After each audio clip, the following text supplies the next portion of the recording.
নমস্কাৰ, মোৰ নাম লয় মধুকল্য।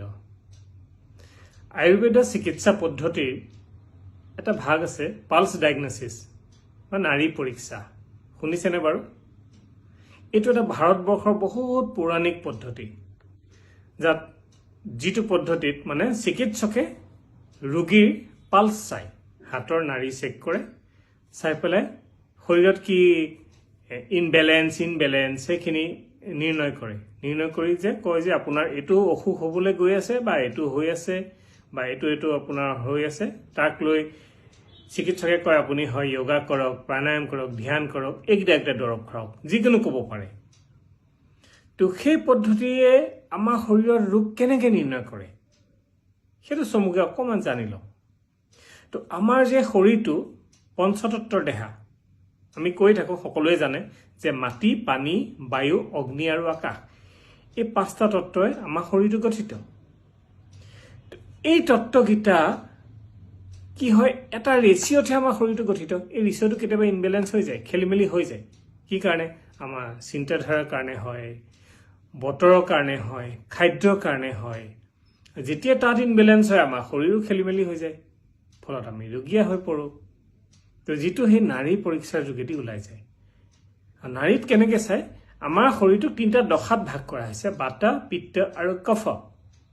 কফ দশাটো, যিটো আমাৰ আৰ্থ এলিমেণ্ট, মাটি আৰু পানী, এইটোক কোৱা হয় কফ দশা। বায়ু আৰু যিটো আকাশ তত্ত্ব, এইটোক কোৱা হয় আমাৰ বাতা দশা, আৰু যিটো ফায়াৰ এলিমেণ্ট তাক কোৱা হয় পিত্ত দশা। তো এই 3টা দশাক লৈ আমাৰ কথোপকথন বা আমাৰ স্বভাৱ চৰিত্ৰ গোটেইকেইটাৰ ওপৰত নিৰ্ভৰ কৰে। আমি কেতিয়াবা খিংখিঙীয়াও হৈ যাওঁ, বা কেতিয়াবা বিষৰ প্ৰভাৱত আহোঁ, বা কেতিয়াবা কফৰ প্ৰভাৱত আহোঁ, বা যিকোনো ধৰণৰ কিবা কিবি হ'ব পাৰে।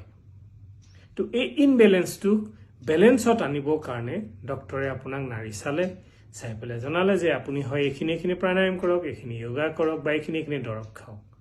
আৰু তাৰপিছত আমি ক্ৰমান্বয়ে লাহে লাহে তাৰ পৰা নিজকে আঁতৰাই আনি এটা সঠিক জীৱনলৈ আহিব পাৰোঁ।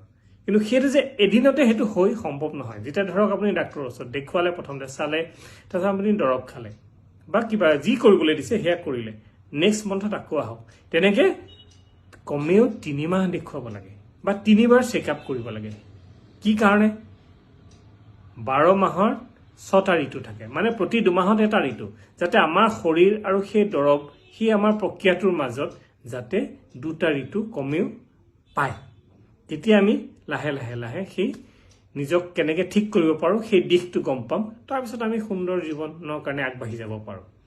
আৰু ইয়াত আমি যে পঞ্চতত্বৰ কথা ক'লোঁ, সিনো শৰীৰত কেনেকৈ কাম কৰে, সিনো শৰীৰত কেনেকৈ আছে, সেইটো বিষয়ে আমি পাছত আলোচনা কৰিম।